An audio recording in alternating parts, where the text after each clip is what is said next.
ഈശോ മിശിഹായ്ക്ക് സ്തുതിയായിരിക്കട്ടെ. നോമ്പുകാലത്ത്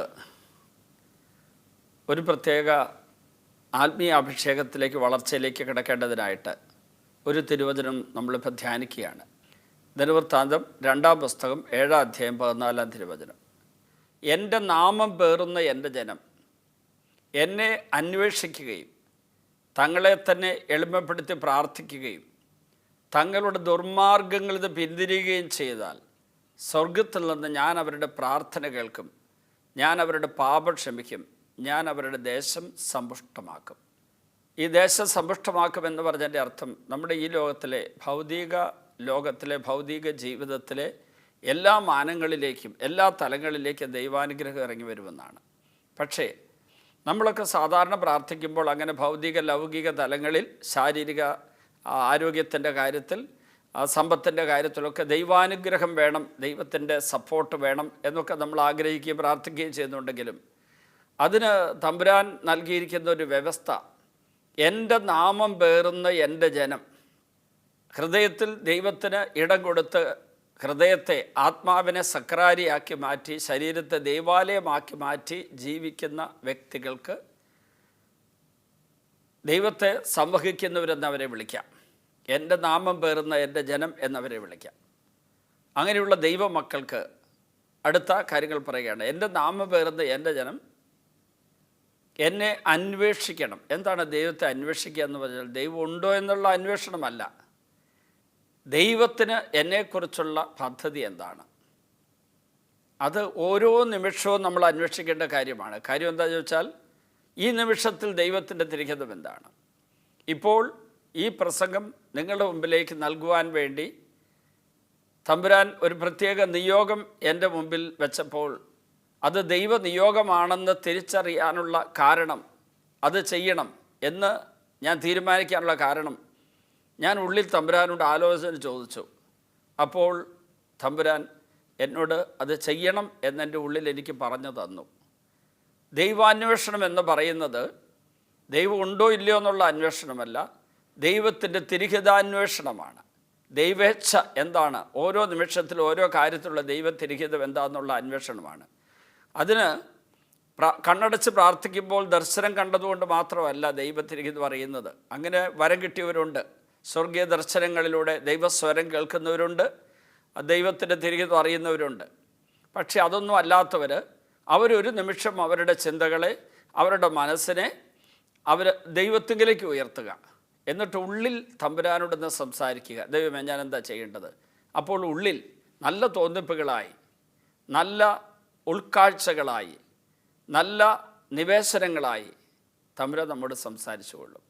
അപ്പോൾ അതാണ് ദൈവത്തെ അന്വേഷിക്കുക എന്ന് പറയുന്നത്. അതാണ് ഒന്നാമത്തെ സ്റ്റെപ്പ്. എൻ്റെ നാമം പേറുന്ന എൻ്റെ ജനം എന്നെ അന്വേഷിക്കണം. അടുത്തത്, തങ്ങളെ തന്നെ എളിമപ്പെടുത്തി പ്രാർത്ഥിക്കണം. നമ്മൾ പ്രാർത്ഥിക്കാനായിട്ട് ദൈവത്തിന് മുമ്പിൽ ചെല്ലുമ്പോൾ നമ്മുടെ സ്വന്തം പദ്ധതികൾ ഉപേക്ഷിച്ചിട്ട് ദൈവ പദ്ധതിയുടെ മുമ്പിൽ തലകുനിക്കണം. തങ്ങളെ തന്നെ എളിമപ്പെടുത്തുക എന്ന് പറഞ്ഞാൽ ദൈവതിരിഹിതത്തിൻ്റെ മുമ്പിൽ, ദൈവത്തിൻ്റെ പദ്ധതിയുടെ മുമ്പിൽ എൻ്റെ പദ്ധതി വിലങ്ങുതടിയായി നിൽക്കരുത്. ഞാൻ ചില മാനുഷികമായ ആഗ്രഹങ്ങളും പദ്ധതികളും എൻ്റെ ഉള്ളിൽ ആഗ്രഹമായി സൂക്ഷിച്ചുകൊണ്ടായിരിക്കാം തമ്പുരാൻ്റെ മുമ്പിലേക്ക് ചെല്ലുന്നത്. അത് നടപ്പിലാകണം, അങ്ങനെ വേണം, ഇത് ചെയ്തു കിട്ടണം എന്ന് നിർബന്ധ ബുദ്ധിയുണ്ടെങ്കിൽ അവിടെ ദൈവത്തിന് എന്നെ നയിക്കാൻ പറ്റില്ല. ഞാനൊരു കുഞ്ഞ് അമ്മയുടെ കൈകളിലേക്ക് അമ്മ എടുക്കാൻ വേണ്ടി കൈ നീട്ടി നിൽക്കുന്നത് പോലെ ഞാൻ എന്നെ തന്നെ അങ്ങോട്ട് സമർപ്പിക്കണം. അവിടെ നമ്മുടെ സ്വന്തം പദ്ധതികൾക്ക് ഉപേക്ഷിക്കണം. നമുക്ക് പല വിധത്തിലുള്ള ആഗ്രഹങ്ങൾ കാണും. ഇങ്ങനെയുള്ള ആഗ്രഹങ്ങൾ മാനുഷികമായ, ദൈവികത ഇല്ലാത്ത മാനുഷിക തലത്തിലെ ആഗ്രഹങ്ങളാകാം, അല്ലെങ്കിൽ ദൈവികതയ്ക്ക് വിരുദ്ധമായ ജഡികമായ ആഗ്രഹങ്ങളായിരിക്കാം, അല്ലെങ്കിൽ ദൈവികതയ്ക്കെതിരായിട്ടുള്ള ലൗകികമായ ആഗ്രഹങ്ങളായിരിക്കാം. അതിൽ നിന്നുണ്ടാകുന്ന നമ്മുടെ ചില പദ്ധതികൾ തമ്പുരാൻ്റെ മുമ്പിൽ സറണ്ടർ ചെയ്ത് കഴിയുമ്പോൾ, സമർപ്പിച്ച് കഴിയുമ്പോൾ ദൈവത്തിൻ്റെ തിരിഹിത പ്രകാരം നമ്മളെ ദൈവം നടത്തിക്കൊള്ളും. എൻ്റെ ഇതുവരെയുള്ള ജീവിതത്തിൽ ഞാൻ അങ്ങനെ അത്ഭുതങ്ങൾ ഒത്തിരി കണ്ടിട്ടുണ്ട്. എൻ്റെ ആഗ്രഹം, എൻ്റെ പദ്ധതി ചില സമയത്ത് അത് വേണമെന്ന് ഞാൻ ആഗ്രഹിച്ചിട്ട് അതിനുവേണ്ടി പരിശ്രമിക്കുമ്പോൾ ചിലപ്പോൾ തടസ്സങ്ങൾ വരും. തടസ്സങ്ങൾ വരികയാണെങ്കിൽ അപ്പോൾ എനിക്ക് മനസ്സിലാകും ദൈവത്തിനെന്തോ പറയാനുണ്ട്, ദൈവത്തിനെന്തോ എന്നിൽ തിരുത്തൽ വരുത്താനുണ്ട്, ദൈവത്തിന് എൻ്റെ ഏതോ പദ്ധതി ഉപേക്ഷിക്കുന്ന കാര്യം എന്നോട് പറയാനുണ്ട്. ദൈവത്തിന് ദൈവിക പദ്ധതി എന്നോട് പറഞ്ഞു തരാൻ ആഗ്രഹമുണ്ട്. അതിന് അങ്ങനെ ഒരു അത്ഭുതം സംഭവിക്കണമെങ്കിൽ നമ്മൾ ദൈവ തിരുമുമ്പിൽ കാത്തിരിക്കുന്നവരാകണം. അതിന് English to wait upon the lord എന്ന് പറയും. കർത്താവിൻ്റെ തിരുമുമ്പിൽ കാത്തിരിക്കുക, ക്ഷമയോടെ, എളിമയോടെ, വിശ്വാസത്തോടെ, സ്നേഹത്തോടെ കാത്തിരിക്കുക. അത് ഇച്ഛാഭംഗത്തോടെ ആകരുത്. അക്ഷമനായിട്ട് ഞാൻ അവിടെ ഇരിക്കരുത്. ഇംപേഷ്യൻസ് വേണ്ട. അവിടെ ക്ഷമയോടെ കാത്തിരിക്കണം. ദൈവത്തിന് മുമ്പിൽ തലകുനിക്കാനുള്ള എളിമയുണ്ടായിരിക്കണം. അങ്ങനെ കാത്തിരിക്കണം. തങ്ങളെ തന്നെ എളിമപ്പെടുത്തണം. എന്നിട്ട് വേണം പ്രാർത്ഥിക്കാൻ. അവിടെ ആ പ്രാർത്ഥന പല വിധത്തിലായിരിക്കാം. ദൈവിക വെളിപാടിന് വേണ്ടി ദാഹിച്ച് ഉള്ള വെറും കാത്തിരിപ്പ് തന്നെ ഒരു പ്രാർത്ഥനയാണ്. ദൈവിക വെളിപാട് കിട്ടാൻ വേണ്ടി ദൈവമേ എന്നോട് സംസാരിക്കണമേ എന്ന് സാമുവൽ പ്രവാചകൻ കുഞ്ഞായിരുന്നപ്പോൾ ഏലി പുരോഹിതൻ വഴി കേട്ടത് വചനം അതായിരുന്നല്ലോ, കർത്താവെ അരുളി ചെയ്താലും ഇതാ ദാസൻ ശ്രവിക്കുന്നു എന്ന് പറഞ്ഞ് കാത്തിരിക്കുക. അപ്പോൾ സാമുവലിനെ ദൈവം വിളിക്കുമ്പോൾ ആ വിളിക്ക് പ്രത്യുത്തരം കൊടുക്കാനായിട്ട് ദൈവം അവനിൽ നിന്ന് ചിലതിൽ ആഗ്രഹിച്ചു. അവൻ കാത്തിരുന്ന് ദൈവമേ അങ്ങ് സംസാരിക്കണമേ എന്ന് പറയണമെന്ന്. അതുകൊണ്ടാണ് സാമുവലിനെ ദൈവം പിടിച്ചുയർത്തിയത്, ഒരു പുരോഹിതനും പ്രവാചകനുമൊക്കെ മാറ്റിയത്. അപ്പം നമ്മൾ അതുപോലെ ദൈവത്തിന് മുമ്പിൽ ദൈവത്തിൻ്റെ തിരുഹിതം അറിയാൻ വേണ്ടി കാത്തിരിക്കുമ്പോൾ സ്വന്തം പദ്ധതി ഉപേക്ഷിച്ചിട്ട് ദൈവത്തോട് യാചിക്കാം, പ്രാർത്ഥിക്കാം. ദൈവത്തിരിഹിതം വെളിപ്പെടുത്തി തരാൻ പോകുന്നു എന്നറിഞ്ഞുകൊണ്ട് വിശ്വസിച്ചുകൊണ്ട് ദൈവത്തെ സ്തുതിച്ചുകൊണ്ടിരിക്കാം. ആ ഹല്ലേലൂയ പറഞ്ഞുകൊണ്ടായിരിക്കാം. അല്ലെങ്കിൽ പ്രത്യാശയുടെ വിശ്വാസത്തിൻ്റെ ഒരു വാഗ്ദാന വചനം ഏറ്റു പറഞ്ഞുകൊണ്ട് ദൈവിക വെളിപാടിനായി ദാഹത്തോടെ ഇരുന്നിട്ടുള്ള പ്രാർത്ഥനയായിരിക്കാം. അടുത്തത്, ഒന്നാമത്തേത് ദൈവത്തെ അന്വേഷിക്കണം, തങ്ങളെ തന്നെ എളുപ്പപ്പെടുത്തണം, പ്രാർത്ഥിക്കണം. അടുത്തതായി തങ്ങളുടെ ദുർമാർഗങ്ങളിൽ നിന്ന് പിന്തിരിയണം. എന്താണ് ദുർമാർഗം? മാർഗം യേശുവാണ്. യോഹന്നാൻ 14:6 ഞാനാണ് മാർഗം. യേശു അല്ലാത്തതെല്ലാം ദുർമാർഗങ്ങളാണ്. ഈ ലോകത്തിൽ നമ്മുടെ മുമ്പിൽ തെളിഞ്ഞു വരുന്ന ഈ ലോകം നമ്മുടെ മുമ്പിൽ അവതരിപ്പിക്കുന്ന പല വഴികളും പല മാർഗങ്ങളും പൈശാചികമാണ്. പല മാർഗങ്ങളും എളുപ്പത്തിൽ പണമുണ്ടാക്കാൻ, അതുപോലെ തന്നെ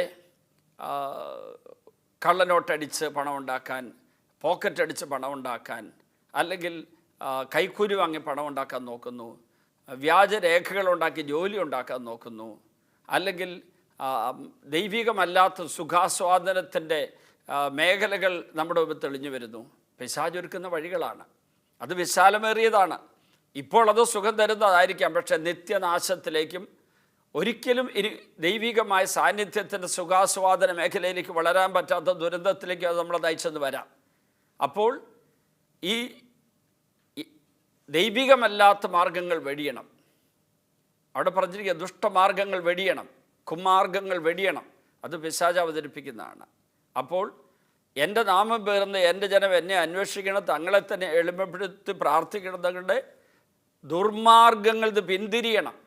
അങ്ങനെ ദുർമാർഗങ്ങളിൽ നിന്ന് പൈശാചികമായ എല്ലാ മേഖലകളിലും പിന്തിരിഞ്ഞു കഴിയുമ്പോൾ സ്വർഗത്തിൽ നിന്ന് ഞാൻ അവരുടെ പ്രാർത്ഥന കേൾക്കും, ഞാൻ അവരുടെ പാപം ക്ഷമിക്കും എന്ന് പറഞ്ഞാൽ ഈ ദുഷ്ടമാർഗത്തിലൂടെ, ദുർമാർഗത്തിലൂടെ, പൈശാചിക വഴികളിലൂടെ, കുമാർഗത്തിലൂടെ പോയപ്പോൾ എന്നിലേക്ക് വന്ന പൈശാചികതയുണ്ടല്ലോ, അത് മുഴുവൻ നീക്കിക്കളഞ്ഞിട്ട് ദൈവത്തിൻ്റെ ഏക വഴി, യേശുവാകുന്ന ഏക വഴി, സ്വർഗത്തിലെത്തുവാനും ഈ ലോകത്ത് ജീവിക്കാനുള്ള ഏക മാർഗം യേശുവിൽ ആകുമ്പോൾ യേശുവിലൂടെ ഈ ലോകത്തിലേക്ക് പിതാവായ ദൈവം വർഷിക്കുന്ന സകല അനുഗ്രഹങ്ങളും നമ്മിലേക്ക് വരും.